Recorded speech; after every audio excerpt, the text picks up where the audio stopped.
সকলোকে সুপ্ৰভাত জনালোঁ। বজাৰৰ পৰা গৈ পোনে পাইছোঁহি। এয়া বিলাহী, এইখিনি লাই শাক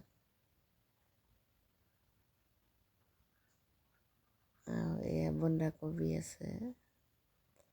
সেইখিনি তিতাকেৰেলা অলপ আনিছোঁ। বজাৰত বস্তু বহুত দাম বাৰু, হ'লেও চব অলপ অলপ আনিছোঁ।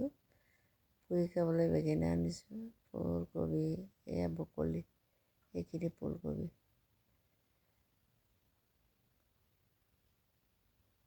এইখিনি মাছ কটাই আনিছোঁ, সৰু মাছো আনিছোঁ, ডাঙৰ মাছো পিচ কৰি আনিছোঁ। বজাৰৰ বস্তু দামটো যথেষ্ট বাৰু, মাছৰো দাম হৈছে, হ'লেও অলপ সৰহকৈ লৈ আহিলোঁ মাছ। সদায় গৈ থাকিব নোৱাৰে, মই অকলশৰীয়া মানুহ। আজি গৈ বজাৰ কম কৰি আহিলোঁ। সকলোলৈ নমস্কাৰ জনালোঁ।